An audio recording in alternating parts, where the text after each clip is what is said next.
Buenos días, hermanos. Esta mañana estaremos meditando en el pasaje de Hechos de los Apóstoles, capítulo 16, del 16 al 34.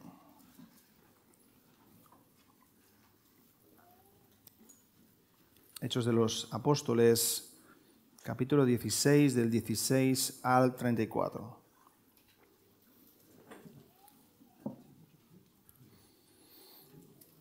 Dice así la palabra de Dios. Aconteció que mientras íbamos a la oración nos salió al encuentro una muchacha que tenía espíritu de adivinación, la cual daba gran ganancia a sus amos, adivinando. Esta, siguiendo a Pablo y a nosotros, daba voces diciendo: estos hombres son siervos del Dios Altísimo, quienes os anuncian el camino de salvación. Y esto lo hacía por muchos días, mas desagradando a Pablo, se volvió y dijo al espíritu: te mando en el nombre de Jesucristo que salgas de ella. Y salió en aquella misma hora. Pero viendo sus amos que había salido la esperanza de su ganancia, prendieron a Pablo y a Silas y lo trajeron al foro ante las autoridades. Y presentándolos a los magistrados dijeron: estos hombres, siendo judíos, alborotan nuestra ciudad y enseñan costumbres que no nos es lícito recibir ni hacer, pues somos romanos. Y se agolpó el pueblo contra ellos, y los magistrados, rasgándoles las ropas, ordenaron azotarles con varas. Después de haberles azotado mucho, los echaron en la cárcel, mandando al carcelero que los guardase con seguridad, el cual, recibido este mandato, los metió en el calabozo de más adentro y les aseguró los pies en el cepo. Pero a medianoche, orando Pablo y Silas, cantaban himnos a Dios, y los presos los oían. Entonces sobrevino de repente un gran terremoto, de tal manera que los cimientos de la cárcel se sacudían, y al instante se abrieron todas las puertas y las cadenas de todos se soltaron. Despertando el carcelero y viendo abiertas las puertas de la cárcel, sacó la espada y se iba a matar, pensando que los presos habían huido. Mas Pablo clamó a gran voz, diciendo: no te hagas ningún mal, pues todos estamos aquí. Él entonces, pidiendo luz, se precipitó adentro y temblando se postró a los pies de Pablo y de Silas. Y sacándoles, les dijo: señores, ¿qué debo hacer para ser salvo? Ellos dijeron: cree en el Señor Jesucristo y serás salvo, tú y tu casa. Y le hablaron la palabra del Señor a él y a todos los que estaban en su casa. Y él, tomándolos en aquella misma hora de la noche, les lavó las heridas y enseguida se bautizó él con todos los suyos. Y llevándolos a su casa, les puso la mesa y se regocijó con toda su casa de haber creído a Dios. Amén. Vamos a orar. Dios y Padre, venimos aquí por la causa del nombre, sobre todo nombre, el nombre de Jesús.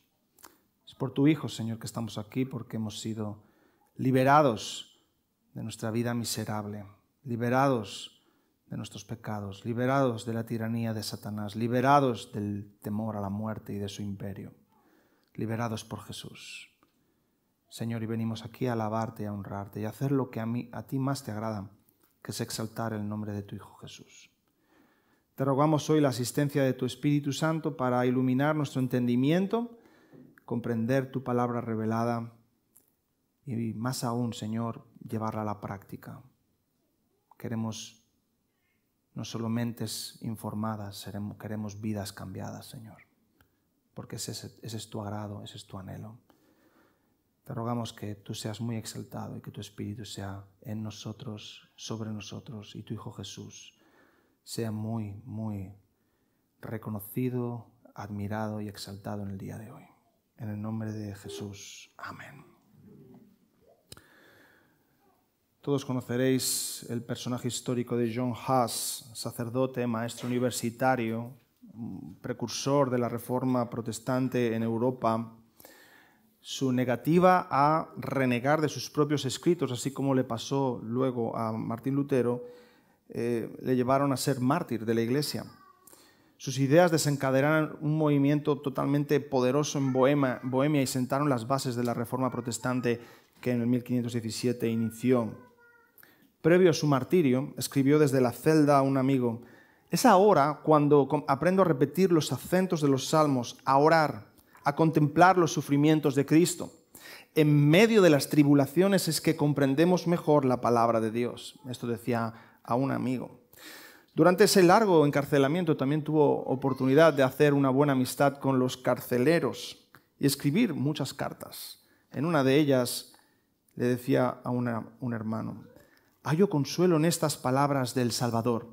Bienaventurados sois cuando os vituperen y os persigan y digan toda clase de mal contra vosotros mintiendo. Gozaos y alegraos, porque vuestro galardón es grande en los cielos, porque así persiguieron a los profetas que fueron antes de vosotros».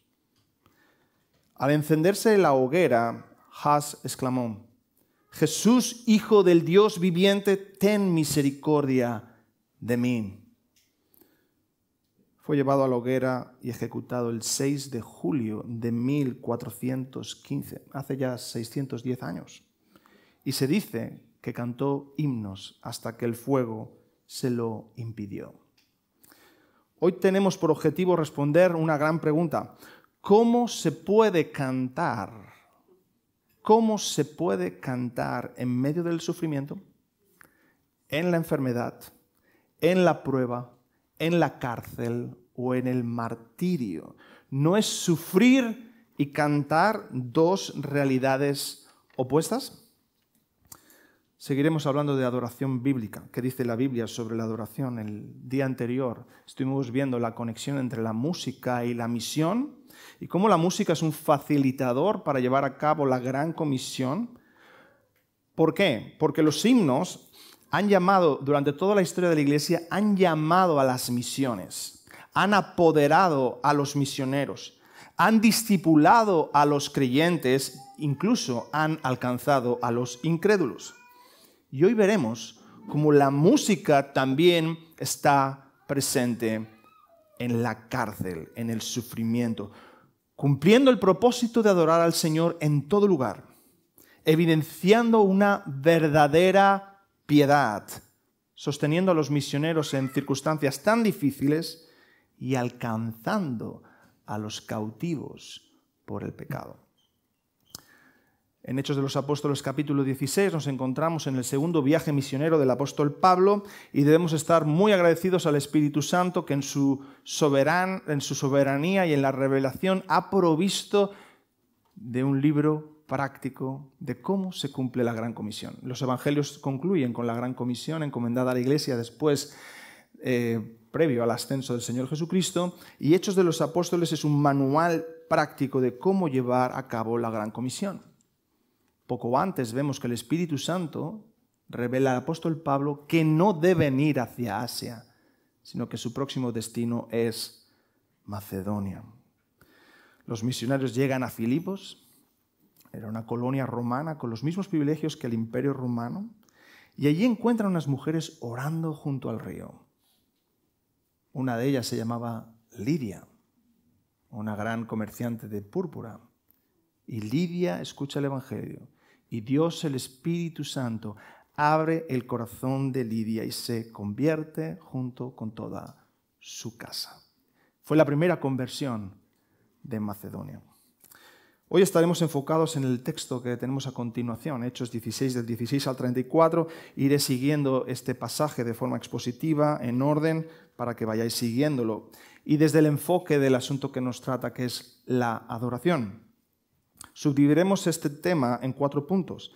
Las circunstancias de la adoración, que vamos a ver en la celda, la forma de esa adoración, los testigos que hubo de esa adoración, para finalmente hablar de qué efectos produjo la adoración de Pablo y Silas.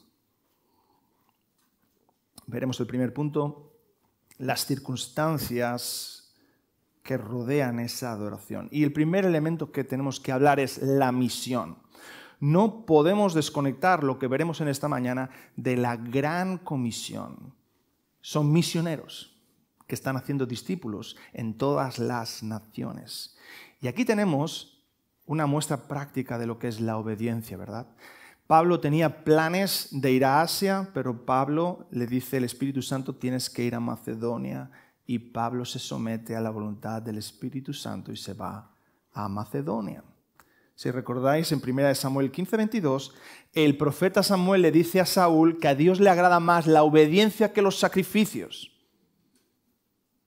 Por lo que aquí encontramos una gran lección del apóstol Pablo, que es que la obediencia es la primera adoración que debemos rendir a nuestro Dios. Por muy buenos que sean tus planes, por muy nobles, por muy buenos, muy excelentes moralmente, como Pablo, ir a predicar a Asia. ¿Quién le diría que no, verdad? Aquí vemos que la obediencia es la primera adoración. ¿Quieres ser un buen adorador? No vamos a pedir que afines, eso ya vendrá. Lo primero es que obedezcas, que obedezcas. Segunda característica, segunda circunstancia que vemos de la adoración que veremos en la cárcel es la devoción. La devoción de Pablo y Silas. ¿Por qué digo esto? Porque vamos a ver en la cárcel lo mismo que vimos fuera de la cárcel. Versículo 16, Pablo y Silas iban a la oración. Iban al culto de oración, como el nuestro de los miércoles o de los jueves. Iban al culto de oración, seguramente junto al río, porque es posible que por aquel entonces no había una sinagoga instaurada, constituida en Filipos. Así que la religiosidad pública de Pablo y Silas no era una máscara social. Su religiosidad, su expresión exterior de su piedad interior no era una hipocresía, no era una nuez sin nuez, o sea, no era una cáscara simplemente. Sonaba, había algo dentro. La religiosidad de estos misioneros era un fruto natural conectado a una vida de piedad privada. Una gran lección encontramos aquí. La verdadera religiosidad pública es una respuesta natural y necesaria de una piedad privada. Así que la adoración que veremos en la cárcel es sorprendente, pero no es extraña. Es sorprendente, es como, wow, orando y adorando y cantando en la cárcel, wow, qué sorprendente. Pero en Pablo y Silas no era extraño, porque eso era su vida. Así que cuando intentamos sostener o aparentar religiosidad sin piedad, forma exterior sin realidad interior, podemos estar seguros de una cosa, que cuando venga el horno de fuego, no vamos a poder entonar ninguna melodía. Así que cultivemos la devoción privada para que la llama de la adoración no se apague fácilmente. Como hemos cantado, Job fue un maestro en esto. Fue un ejemplo para cada uno de nosotros hasta el día de hoy. Su virtud, su piedad era firme como un roble. No era un escaparate público simplemente, no era una cáscara. Es por ello que tras perderlo todo, perder familiares, perder posesiones, perder supuestos amigos, perder la propia salud, incluso desear ya perder la vida entera, pudo hincarse de rodillas y adorar. Desnudo salí del vientre de mi madre y desnudo volveré allá. Jehová dio, Jehová quitó, sea el nombre de Jehová bendito. Pudo adorar ahí porque adoraba siempre. Tercera característica, circunstancia de la adoración que vamos a ver es la oposición. Sí, Pablo y Silas se encuentran en un contexto de oposición. Satanás usa a una niña poseída por un demonio para estorbar el trabajo de los misioneros. Sí, la Biblia habla de demonios, igual que habla de ángeles. No os extrañéis, es algo real. No lo veis, pero existen. El enemigo utiliza diferentes estrategias para hacer oposición al plan de Dios. Satanás estaba sumamente preocupado de la entrada de Pablo y Silas en Macedonia. Seguramente hubieran preferido que se hubieran ido a Asia para que no tuvieran tanto fruto. Satanás tiene por objetivo supremo robarle la gloria a Dios. Y si no puede, pues que no tenga más gloria de la que recibe. Él desea ser adorado y pondrá toda la oposición posible para que no se sumen más adoradores a la grey del Señor. Dice C.S. Lewis en Cartas del Diablo a su sobrino que los diablos tienen alrededor de 10 estrategias para hacer oposición a los cristianos. No voy a decir las 10, os leéis el libro. Pero 3 de ellas sí que las quiero comentar. Fomentar la hipocresía, usar el sufrimiento para sembrar dudas en los cristianos y fomentar el orgullo espiritual. En este caso, estamos en una de esas oposiciones en forma de fomentar el orgullo espiritual de Pablo y Silas. ¿Cómo lo querían hacer? Dándoles reconocimiento público. Luego pasaría más adelante a la estrategia del sufrimiento para generar dudas en Pablo y Silas. Pero volviendo a este punto, ¿consideráis normal que Satanás les eche un cable a los misioneros en su labor, en su misión de redimir almas del infierno? Huele un poco mal esto, ¿no?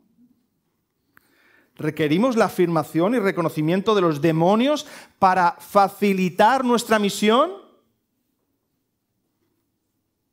Ya sé que estoy haciendo retórica, la respuesta está en la pregunta, ¿no? La endemoniada decía: estos hombres son siervos del Dios Altísimo, quienes os anuncian el camino de salvación. No está mal, ¿verdad? Si nos pusieran una reseña así en Google, en la IEG, creo que le daríamos un muy bien, estamos de acuerdo. Pero no, error. El veneno diabólico siempre se confunde con un jarabe delicioso. Es un especialista en mentiras. El reconocimiento y la alabanza de la boca equivocada es una deshonra. A veces cuando escuchas una alabanza de la boca que no te la esperabas, no te sienta bien. No siente bien. Dices, no, esto es raro. Una mala intención hay detrás. Satanás nunca dice verdades. Parecen medias verdades, medias mentiras, pero al final son mentiras como un templo. Fijemos que dice aquí siervos del Dios Altísimo.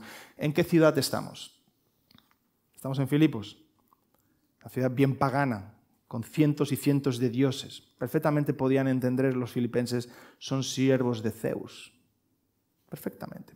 Pero Pablo tuvo un buen discernimiento espiritual y no se puede tener discernimiento espiritual sin estar lleno del Espíritu. Así que Pablo estaba lleno del Espíritu y tuvo discernimiento espiritual y expulsó el demonio que le estaba dando un reconocimiento que ni necesitaba ni quería. Así que debemos ser conscientes que Satanás querrá parar nuestra vida de adoración y la misión que Dios nos ha encomendado. Estamos en guerra espiritual en las misiones por causa de la gloria que Satanás desea para él. Satanás dijo a nuestro Señor: todo esto te daré si postrado me adorares. Aquí estáis viendo el corazón de Satanás y cuál es su gran anhelo. ¿Y sabéis qué? A vosotros también os dice Satanás: esto te daré si postrado me adorares. Solo tienes que identificar cuál es tu esto. ¿Cuál es tu esto? Pero a ti también te susurra: esto te daré si postrado me adorares. En cuarto lugar vemos sufrimiento, la circunstancia del sufrimiento. Como sabemos, el mundo se mueve por intereses y casi siempre esos intereses son económicos. Lamentablemente, incluso la Iglesia muchas veces habla más de dinero que de Dios. Si somos sinceros, durante la semana estamos pensando más en dinero que en Dios. Por eso el Señor Jesucristo habló más de dinero que del cielo en todos los Nuevos Testamentos. El Nuevo Testamento lo podéis ver. Jesús habló más del dinero que del cielo por esa razón, porque pensamos que el dinero es nuestro gran proveedor. Pero no, Dios es nuestro gran proveedor. Y en el relato que nos ocupa es la pérdida de las ganancias económicas lo que produce ese sufrimiento, esa persecución. Y esto no es algo extraño en la historia de la Iglesia. Si leéis acerca de los grandes de las grandes persecuciones. Tenéis que entender que en el Imperio Romano la religión no era simplemente una cuestión espiritual, privada, como es hoy día, ¿sí? Estaba totalmente entrelazada con la economía. Eran centros de comercio los templos, generaban empleo y sostenían un orden político y cultural. Allí acudían todos para venerar en especial al emperador. Y si no acudías al templo, es que no estabas del lado del emperador. Así que los cristianos, el cristianismo llega, el evangelio entra en las ciudades, en los países, y empiezan a predicar que solo hay un Dios verdadero. Monoteísmo. Sí, en la Trinidad creemos, pero es monoteísmo, ¿verdad? Y empiezan a decir que los ídolos son nada, son basura. No sirven para nada, están muertos, son mudos, son ciegos, son sordos. No sirven para nada. Imaginaros los que se dedicaban a la venta ambulante de ídolos, estatuillas, ¿verdad? Y encima empiezan a decir que no se debe participar de los cultos paganos, que no se debe ir, que no se debe comer de la carne sacrificada. Ahí está el problema. Afectó directamente a la economía de las ciudades. Y esta misma realidad la podéis leer en Hechos 19, cuando un platero llamado Demetrio promueve una persecución contra los apóstoles. Así que cuando el cristianismo es aparentemente inofensivo y no molesta a nadie, la sociedad nos va a dejar ir haciendo. Pero cuando empecemos a afectar su sistema de bienestar, su comodidad, van a ir por nosotros. Eso lo dice la historia, no la palabra, y la historia así lo demuestra. ¿Qué consecuencias sufrieron Pablo y Silas? La lista es larga. No fueron escuchados, no tuvieron ni juicio justo ni juicio injusto, no hubo juicio. Mintieron acerca de la acusación, dijeron que fueron por tema de costumbres, que ellos eran romanos. Mentira, era el vil metal, era el dinero. Fueron avergonzados al rasgar sus ropas. Fueron azotados con varas de la policía romana. Y no poco, dice mucho. Fueron encarcelados. Su libertad fue privada, o sea, fue eliminada su libertad. Se pidió para ellos una alta seguridad, como si fueran criminales de alto nivel, gente peligrosa. Por si fuera poco, fueron introducidos al calabozo más profundo. No había luz, había humedad, soledad. Y además aseguraron sus pies en un cepo. Dicen los comentaristas que los pies eran asegurados con tornillos a un cepo de madera, las muñecas y el cuello metidos en argollas de hierro, sujetas por medios de un gancho al muro. Es como claustrofóbico, ¿no? Es una sensación muy desagradable. Pablo y Silas estaban siendo tratados duramente por causa del nombre. Como hemos leído en la lectura paralela, cuando Pedro y Juan fueron azotados posteriormente, después de que el ángel les liberó y les puso a predicar en el templo, dice en el capítulo 5, 41 lo siguiente: y ellos salieron de la presencia del concilio gozosos de haber sido tenidos por dignos de padecer afrenta por causa del nombre. La palabra gozo esconde el secreto por el cual Pablo y Silas a continuación van a cantar. Los misioneros se gozan de ser dignos de sufrir en nombre de Cristo, de ser juzgados injustamente como Cristo fue juzgado, de ser golpeados como Cristo fue golpeado, de ser desnudados como Cristo fue desnudado, de ser privados de libertad como Cristo fue privado de libertad. Ellos, en su unión con Cristo, fueron participantes de los padecimientos de Cristo. Todo esto son las circunstancias que rodean el cántico que va a resonar en la cárcel. En segundo lugar, vamos a ver la forma de la adoración. ¿Cómo adoraron Pablo y Silas? Lo que más sorprende en el relato es ese contraste entre sufrimiento y piedad, entre injusticia y gozo, entre un aparente abandono de Dios y la firme confianza que sentían Pablo y Silas en su Señor. Estos dos nuevos presos en la peor celda, sin luz, privados de todo, adoloridos por los golpes de las varas policiales, limitados por manos y pies, hacen en la cárcel lo que se habían dispuesto a hacer fuera de la cárcel. ¿A dónde iban ellos? Al culto de oración. ¿Qué hacen ellos? Su culto de oración. Su culto de oración. Ellos sacian su necesidad espiritual en la cárcel y hacen aquello mismo que iban a hacer fuera de la cárcel. No obstante, hay otra circunstancia de la adoración que hay que comentar. Dice el texto que esto fue a medianoche, a las 12 de la noche. Pocos de nosotros estamos cantando y orando. Normalmente estamos roncando. Los más piadosos están roncando. Y los otros viendo una película, jugando videojuegos, y cosas por el estilo. Ellos oraban y cantaban. Y cuando pensaba en la oración, vino a mi mente la piedad del profeta Daniel. Recordemos que el profeta Daniel oraba 3 veces al día, no 3 veces al año. Todos los días, sin importar las circunstancias. Fijaros lo que dice Daniel 6:10. Cuando Daniel supo que el edicto había sido firmado, entró en su casa, abiertas las ventanas de su cámara que daban a Jerusalén, se arrodillaba 3 veces al día y oraba y daba gracias delante de su Dios, como lo solía hacer antes. Ante la persecución, él mantuvo su vida de piedad, porque su vida de piedad era firme antes de la persecución. A pesar del decreto real que prohibía orar a cualquier otro dios que no fuera el rey, el profeta Daniel oró 3 veces al día con las ventanas abiertas. Esto le llevó al foso de los leones. Y ya sabemos el resto de la historia.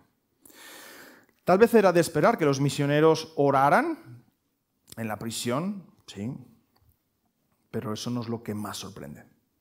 Si somos sinceros, lo que más sorprende es que se pongan a cantar. Cuando alguien estaba en una cárcel de forma injusta, normalmente esperas que alguien caiga en el desánimo, en el abatimiento, ¿verdad? Esperes que alguien empiece a gritar, ¡injusticia, sacadme de aquí! Alguno diría, llamad a mi abogado hoy día, ¿no? Ellos podrían haber gritado, pero que no sabéis que somos ciudadanos romanos, os vais a enterar cuando salgamos. Pero no hacen nada de eso. Porque como Daniel están delante de su Dios y se ponen a cantar, se ponen a adorar. Si hablamos de cantar hay que mencionar el dulce cantor de Israel y seguramente Pablo y Silas recordaron algún salmo hermoso allí en la prisión. Los israelitas solían cantar y suelen cantar los salmos hoy día. Salmo 42:8, fijaros. De día mandará Jehová su misericordia y de noche su cántico estará conmigo. Salmo 77:6. Me acordaba de mis cánticos de noche. Meditaba en mi corazón y mi espíritu inquiría. Salmo 32:7. Tú eres mi refugio. Me guardarás de la angustia, con cánticos de liberación me rodearás. Qué hermoso.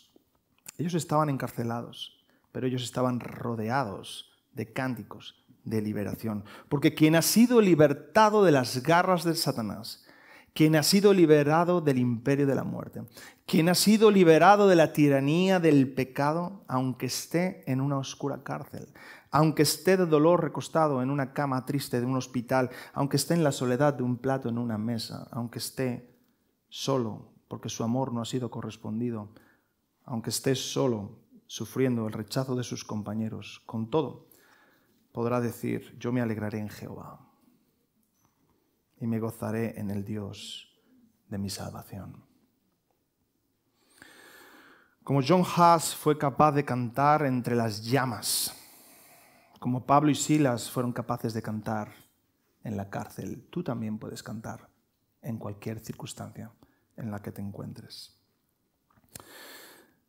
Nada que ver con las experiencias de estos gigantes de la fe, pero bueno, cuando yo tenía 12, 13 años, también tuve una experiencia que veo que tiene cierta conexión. En mi clase, bueno, en el colegio, había uno de esos jovencitos que repiten más cursos, que al final tienen más barba que tu padre, ¿no? Y estaban asociados con los skinheads. Entonces ellos llevaban sus Martins de hierro, no sé si habéis visto ese tipo de calzado. Nos obligaban a jugar con ellos partidos de fútbol, así que esas son las patadas que me han dolido más en mi vida jugando a fútbol.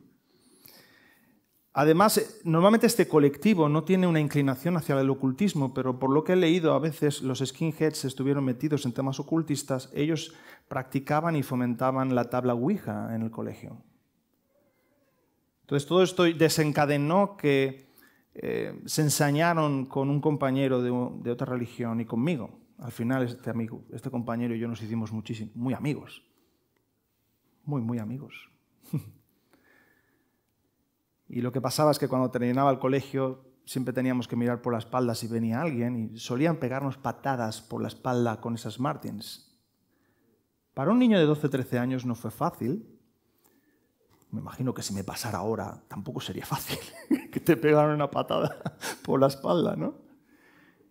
Y una vez recuerdo que iba hacia el Conservatorio de Manresa, que yo estudiaba allí música, por el paseo, ese paseo tan bonito que paseas con las hojas de otoño. Y vino a mí el Salmo 27 y me puse a cantar, lo recuerdo con mucho cariño, esa canción del Salmo 27. Jehová es mi luz y mi salvación. ¿De quién temeré? Jehová es la fortaleza de mi vida. ¿De quién he de atemorizarme? Aunque un ejército acampe contra mí, no temerá mi corazón. Aunque contra mí se levante guerra, yo estaré confiado.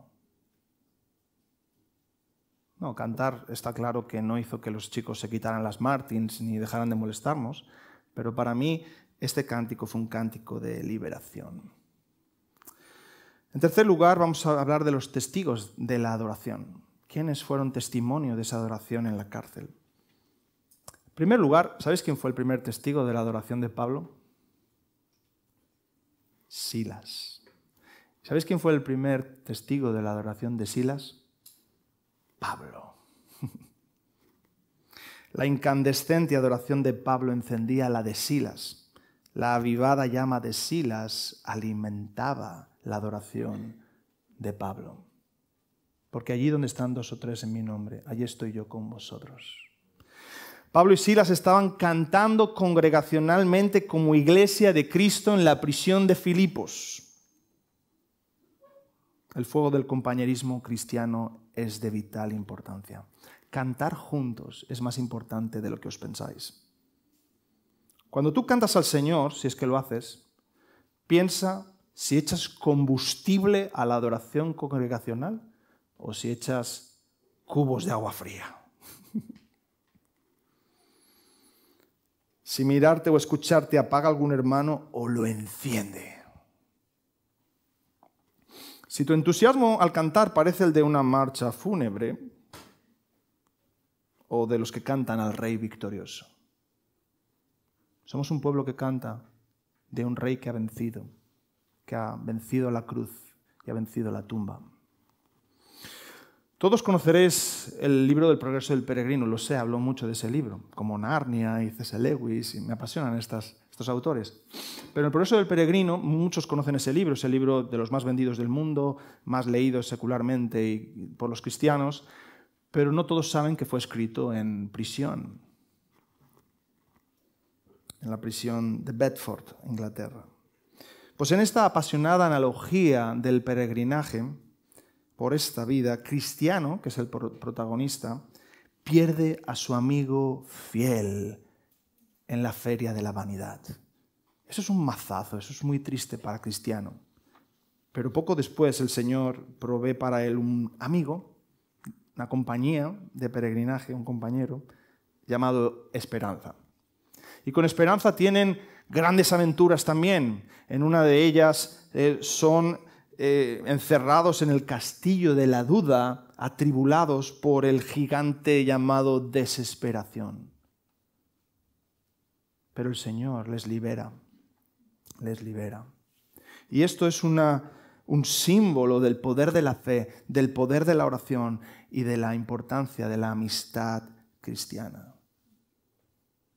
Pablo escribe a los filipenses posteriormente solo en la cárcel. Estoy convencido que Pablo hubiera preferido estar con Silas en la cárcel. No es lo mismo estar preso solo que acompañado. Los siguientes testigos de la adoración de Pablo y Silas fueron los presos. Dios tenía un pueblo en las profundidades de esa cárcel. Los encarcelados iban a escuchar acerca de una libertad de mayor valor que simplemente salir de esa cárcel. La realidad de que hay otros escuchando y otros viendo nuestra vida cristiana nos enseña que nuestra devoción al Señor no puede ser siempre privada. Debe ser pública. Debe ser pública. Si siempre cantas con silenciador, a bajo volumen, sí, en tu corazón, pero solo lo sabes tú, no vas a producir ninguna liberación.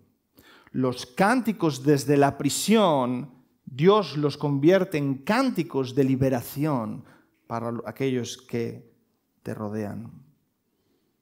Tienes muchos presos y encadenados alrededor de ti, más de los que te piensas.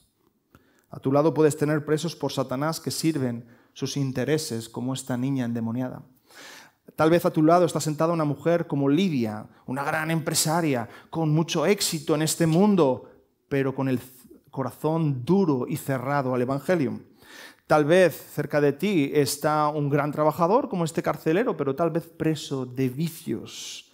Entre nosotros hay jóvenes encarcelados por la lujuria y la pornografía. Niños que no quieren ser hombres y estar acomodados a su ociosidad. Mujeres encadenadas a su vanidad, su imagen y la opinión que tienen otros de ellas. Hombres encadenados a sus labores y a su afán por el logro. Hay liberación en Jesús de Nazaret para cada uno de vosotros. Hay liberación, amigo, en el nombre del Señor Jesús también para ti. Porque no hay cárcel lo suficientemente profunda. No hay cepos lo suficientemente fuertes. No hay cadenas lo suficientemente poderosas para atribularte, para encadenarte, que no puedan ser destruidas, abiertas por el Señor Jesucristo. Así que, hermano, canta. Canta en cualquier circunstancia. Canta desde la cárcel que Dios ha provisto para ti. Canta desde la cárcel que Dios ha provisto para ti y que muchos al escuchar esos cánticos de liberación conozcan al libertador. No podemos decir que el carcelero fuera testigo de la adoración. Fue un invitado silencioso a esa velada de adoración. La realidad es que el carcelero a medianoche estaba durmiendo plácidamente. Dicho sea de paso, los que se duermen en el momento incorrecto se pierden grandes bendiciones. Estoy haciendo un chequeo así, rápido. Bueno, vamos bien, vamos bien. Los que se duermen, también para los que están en sus casas, los que se duermen en el momento equivocado se pierden grandes bendiciones. Así que es hora de despertar. Ya tendréis tiempo de hacer la siesta. El carcelero vería los efectos de la adoración, pero se perdió la adoración de Pablo y Silas. Imaginaros el carcelero meditando posteriormente después de este episodio. En su vida se hubiera imaginado que él fuera el motivo del encarcelamiento de estos dos misioneros. Qué maravilloso, ¿no? Y tal vez en este verano Dios te envía un crucero para que le hables a un marinero. Tal vez te lleva a un restaurante que nunca hubieras pensado ir para que le digas algo al camarero. Tal vez te toca ir al hospital a una cirugía para que le presentes el Evangelio, no sé, al anestesista antes de que te la ponga. Pablo y Silas tenían que predicar al carcelero y para eso tenían que entrar en la cárcel. Así que, hermanos, para los cristianos no hay coincidencias, solo providencias. Para los cristianos no hay coincidencias, solo providencias. Qué consuelo, qué esperanza. Dios guía todas las cosas para nuestro bien y para su gloria. En último lugar, vamos a ver los efectos de la adoración. ¿Qué pasó a continuación de la adoración de Pablo y Silas allí en la cárcel?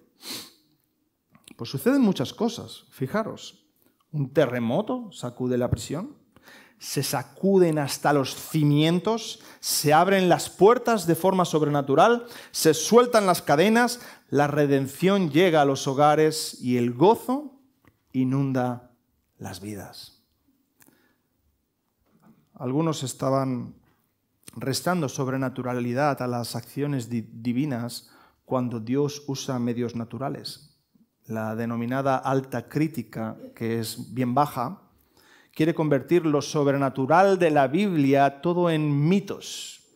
Así que su gran labor por la humanidad es coger la Biblia y desmitificar todo lo que consideran mitos. Bueno, que al final se quedan con un libro como el Quijote. Lo destruyen. En este caso, los comentaristas que dicen, claro, hubo un terremoto en Filipos porque Filipos era una región de alta probabilidad sísmica, están equivocados.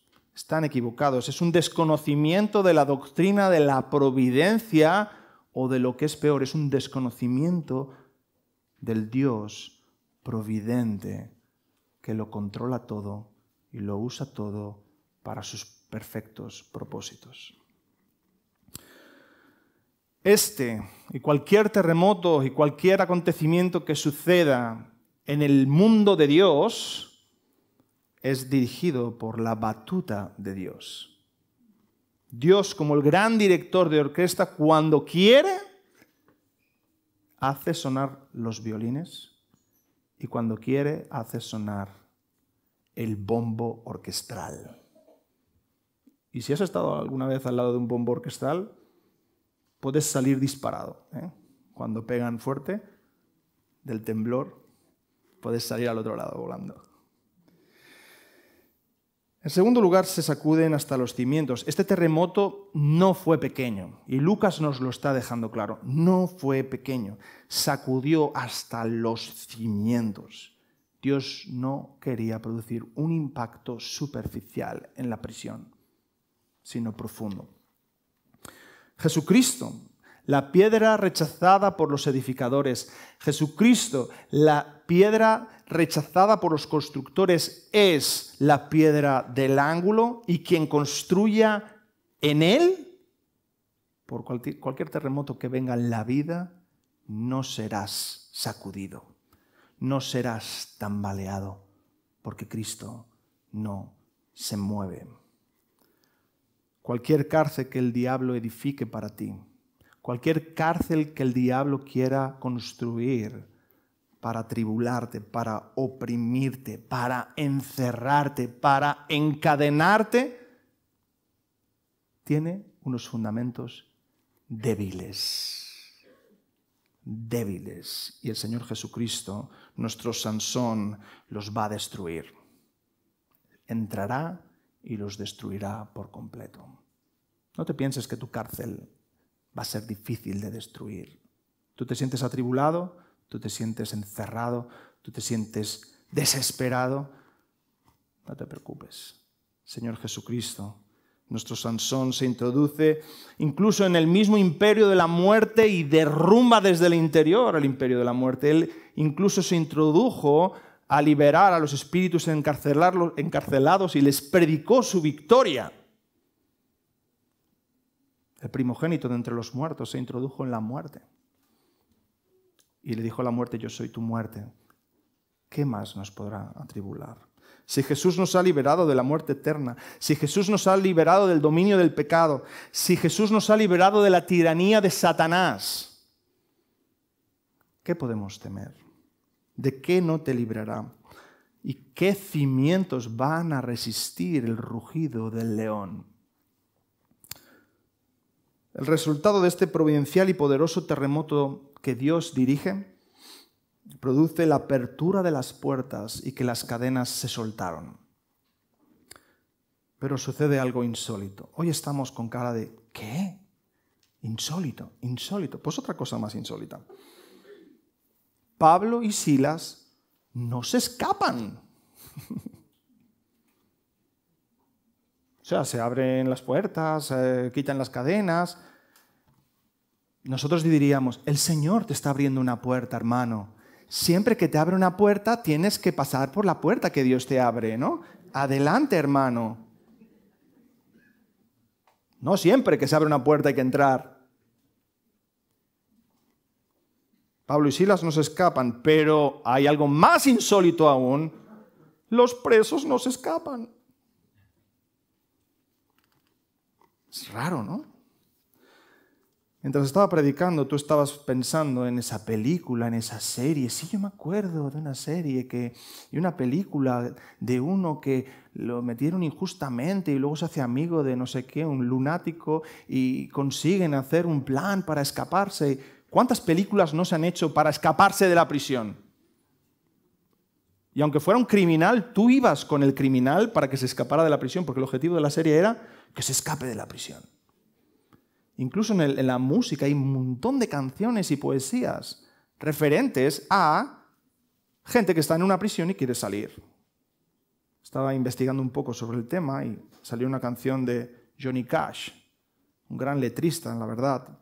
Y tiene un blues que se llama Folsom Prison Blues y trata de un preso que quiere ser libre. Dice una sección, estoy atrapado en la prisión de Folsom y el tiempo sigue arrastrándose. Bueno, sé que me lo merecía, sé que no puedo ser libre. Bueno, si tenéis interés de leer más sobre la letra, realmente su madre le dijo que se portara bien, que fuera un buen chico, pero él dice, bueno, maté a un hombre solo para verlo morir. Bastante cruda la letra. Y este blues de Johnny Cash revela la realidad de lo que es una prisión y del falso concepto de libertad que tiene el hombre. La libertad de, si estoy fuera, hago lo que me da la gana. Eso no es un cántico de liberación. Pero el caso de Pablo y Silas es muy diferente, sin duda.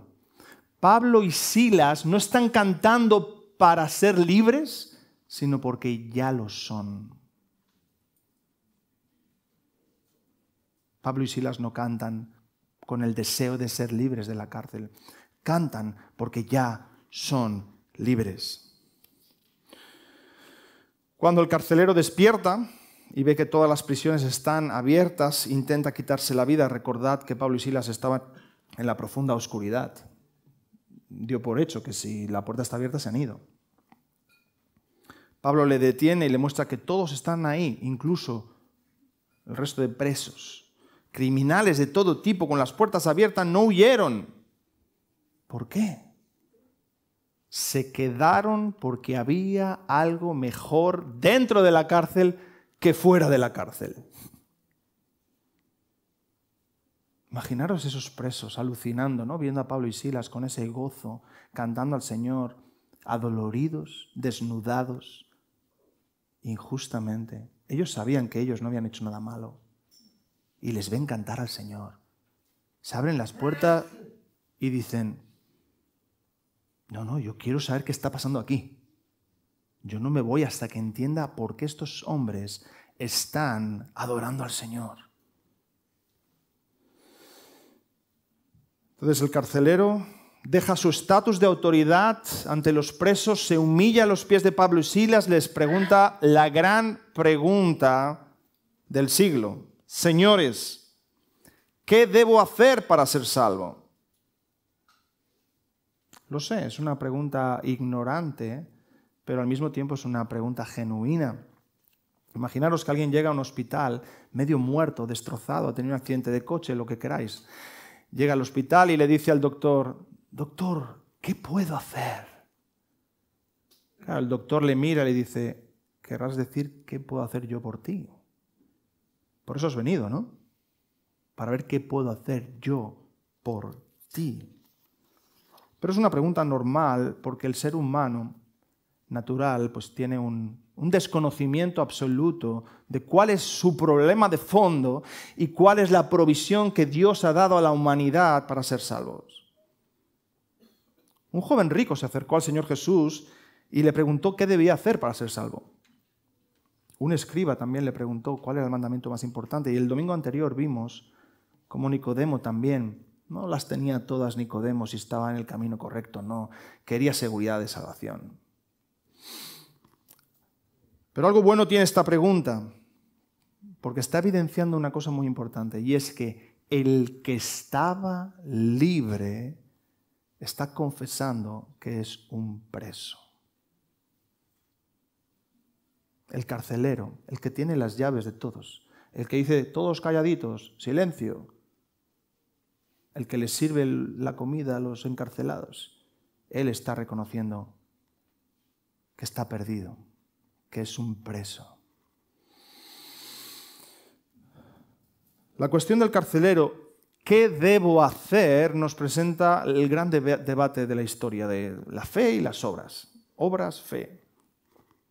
Pero antes de eso, hay que decir que en la esfera reformada estamos viendo un relajamiento de la piedad por una equivocada comprensión de la gracia. Y un toque de atención y de cuidado. La sana doctrina es sana si lo que produce es una praxis sana. Pero si la sana doctrina no es sana, es que no es sana. Algo fallará en la supuesta sana doctrina si no produce transformación en las vidas. Y eso es lo que vemos posteriormente en la vida del carcelero. Sí, las obras del carcelero no son lo que le salvan, pero evidencian que hay una vida cambiada. Pero veamos previamente la pregunta y la respuesta de los misioneros. Él pregunta, ¿qué debo hacer para ser salvo? Ellos le responden, cree en el Señor Jesucristo y serás salvo tú y tu casa. Cuando alguna persona interesada en el cristianismo se acerca a nosotros a preguntarnos, ¿y qué tengo que hacer para ser salvo, para ser cristiano? Y nosotros decimos, tienes que creer en el Señor Jesús como tu único y suficiente Señor y Salvador. Suelen decir, ¿ya está? ¿Eso es todo? Qué fácil, ¿no? Y muchos se van como desanimados por una religión aparentemente tan facilona, ¿no? Yo quiero una religión complicada, que me den un listado de cosas que tengo que hacer, pim, pam, ¿sí?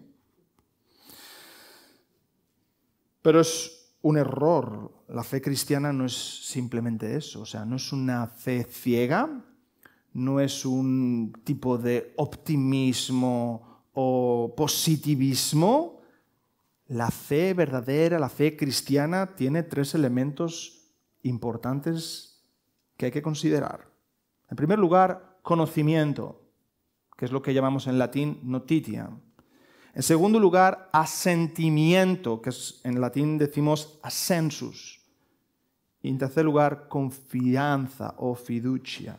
Conocimiento, asentimiento y confianza. Notitia.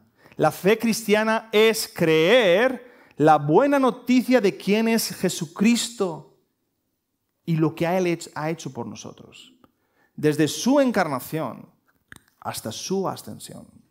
Es conocer esto. En segundo lugar es assensus, es asentirlo, es el asentimiento, la convicción de que eso que te han dado, esa gran noticia que te han comunicado es histórica, es ciertísima. Y finalmente, fiducia. La confianza práctica a esa noticia que has conocido y que has abrazado como verdad. Y eso es revolucionario en las vidas, porque cambia por completo la vida, la cosmovisión. Entonces no es una fe facilona, es una fe como acabo de describir. ¿Y qué promesa hay para el carcelero? Bueno, aquí vemos la salvación personal y también una nota a la salvación de su hogar, salvación familiar. Serás salvo tú y tu casa. La confesión de fe en Jesucristo tiene como resultado la salvación personal, pero la bendición del cielo no se acaba únicamente en la persona a título individual. ¿Sabéis que Dios tiene en gran estima a la familia? Dios ama a la familia. Esto es la historia de familias. De principio a final podéis resumir esto como la promesa dada a una familia va de generación en generación hasta que el Mesías nace en el seno de una familia hebrea. ¿Verdad que sí? Bien. Así que tenemos aquí una promesa y una certeza de que aunque la salvación personal no garantiza la colectiva, sin duda Dios suele utilizar ese medio. Dios suele poner sus escogidos al cuidado de sus escogidos. Dios suele poner sus hijos al cuidado de sus hijos, pero no es matemática. Pero es una forma habitual en la que Dios ha ido obrando en la historia. Así que tu familia tiene una gran bendición y una gran esperanza de tenerte en su familia. Como yo le decía a mi esposa, nuestros hijos, desde que nacieron, desde que estaban en el vientre de su madre, ya eran bendecidos, porque Dios les había puesto en un hogar cristiano. Dios quiera que los salve y formen parte de su gran familia.